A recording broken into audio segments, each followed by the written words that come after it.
जून के महीने में एक नहीं पूरे 2 ग्रह कराएंगे हाथ पकड़कर आपकी नैया पार।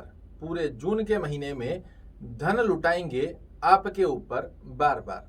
नमस्कार, यदि आप भी कुंभ राशि या कुंभ लग्न के जातक हैं तो आज आपको मैं बताने जा रहा हूं पूरे जून के महीने में नवग्रहों की गणना आपके सामने किस प्रकार प्रदर्शित होगी, क्या गतिविधियां आपके जीवन में आने वाले महीने में देखने को मिलने वाली है।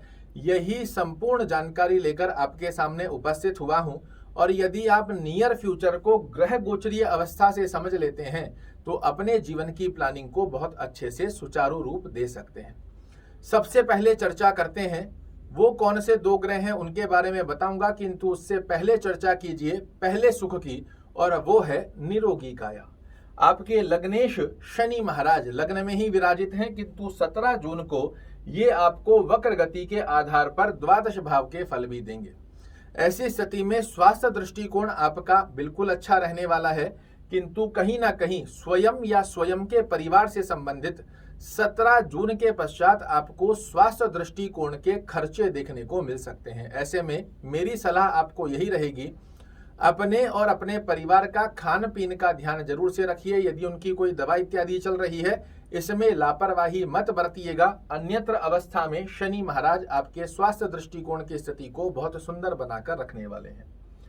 दूसरा सुख होता है धन की माया, और धन भाव के स्वामी देवगुरु बृहस्पति पराक्रम भाव में आकर बैठे हैं, तो एक बात तो तय है, धन को प्राप्त करने के लिए आपको एक्स्ट्रा एफर्ट्स लगाने की आवश्यकता रहेगी। इजी गोइंग धन की स्थितियां अच्छी नहीं बनती है, किंतु इसमें एक लाभ आपको यह भी मिलेगा कि ये सौम्य कारक ग्रह हैं और आपकी कुंडली के योग कारक अवस्था को दर्शाते हैं। ऐसी स्थिति में आपकी मेहनत को व्यर्थ नहीं जाने देंगे। यदि आप अपनी मेहनत के दम पर धन को अर्जित करने का प्रयास करेंगे, यहाँ देवगुरु बृहस्पति धन की स्थितियों में अवश्य रूप से देंगे आपका साथ।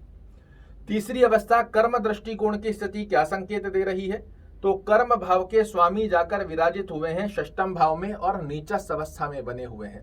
ऐसी स्थिति में मेरी सलाह यही रहेगी, यदि आप जॉब करते हैं, अपने बॉस कलीग इनसे उलझने की स्थिति को मत बनाइएगा। अपने शब्दकोश पर संयम बनाकर रखिएगा।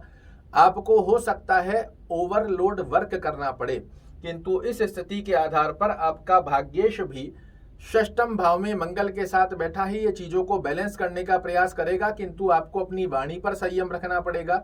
अपने साथ में कार्य करने वालों के साथ बिना फिजूली में मत उलझिएगा, अन्यथा कहीं ना कहीं आपको कर्म क्षेत्र संबंधित स्थिति में परेशानी का सामना करना पड़ सकता है।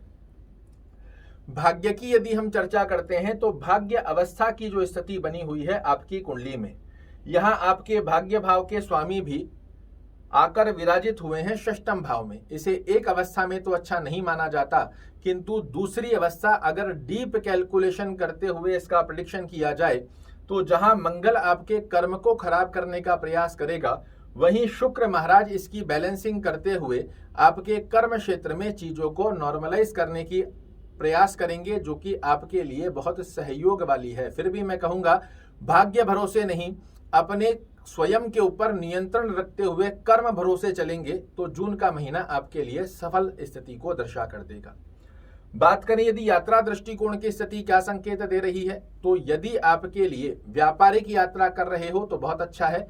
1 जून से लेकर 17 जून के मध्य की हुई यात्रा आपको निश्चित रूप से सफलता का योग बना कर देगी। भौतिक सुखों की यात्रा आप पूरे महीने कर सकते हैं, किंतु व्यापारिक यात्रा यदि करना चाह रहे हैं तो 1 से 17 जून के मध्य कीजिए, निश्चित रूप से मिलेगी आपको सफलता।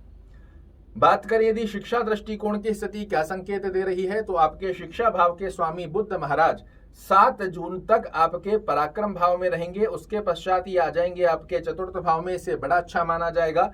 और 24 जून को ये विद्या के स्वामी होकर विद्या में ही आने जा रहे हैं, जो कि ना सिर्फ आपको विद्या में अपितु आकस्मिक लाभ की दृष्टियों में भी बड़ा श्रेष्ठ फल देने जा रहे हैं। तो 1 तारीख से लेकर 7 जून तक थोड़ी से अधिक परिश्रम करना पड़ेगा। इसके पश्चात पूरा महीना विद्यार्थियों के लिए बहुत सुखद रहने वाला है। दाम्पत्य जीवन की यदि हम चर्चा करते हैं तो आपके दाम्पत्य भाव के स्वामी सूर्य महाराज आपके चतुर्थ भाव में बने हुए हैं। 15 जून को ये आपके पंचम में आ जाएंगे। दोनों ही स्थिति में दाम्पत्य जीवन आपका बड़ा सुखद रहने वाला है, कहीं कोई टेंशन की आवश्यकता नहीं है।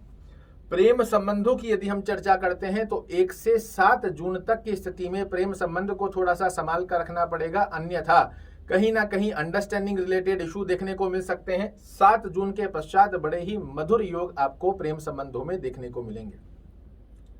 शुभ अंक की यदि हम चर्चा करें तो आपके लिए शुभ अंक रहेगा 3, 2 और साथ में ही 3 अंक, 2 अंक और 6 अंक, ये आपके शुभ अंक रहेंगे। शुभ दिन की यदि हम चर्चा करें तो सबसे शुद्धिकरण के अंदर बुधवार और शनिवार के दिन कोई भी बड़ा कार्य आपको निश्चित रूप से दिलाएगा सफलता। शुभ रंग की यदि हम बात करें तो हरा रंग और काला, नीला और ग्रे कलर आपके लिए बड़ा ही शुभ रहने वाला है। अपनी ब्रह्म की के बारे में यदि आप जानना चाहते हैं तो गणपति की आराधना करना, गणपति का जाप करना, पाठ करना बहुत अच्छे लाभ देगा। शनि चालीसा का पाठ शाम के समय में जरूर से कीजिएगा। ये जो फिजूल की खर्चियां, हॉस्पिटलाइज खर्चे की स्थिति को एक्टिवेशन मिलने जा रही है 17 जून के पश्चात, ये शून्य मात्र में भी नकारात्मक आपके लिए नहीं बनकर आएगी। आशा करता हूं मेरे द्वारा दी गई ये जानकारी आपको पसंद आएगी। कल फिर से एक नई जानकारी लेकर आपके सामने उपस्थित होऊंगा। तब तक के लिए नमस्कार।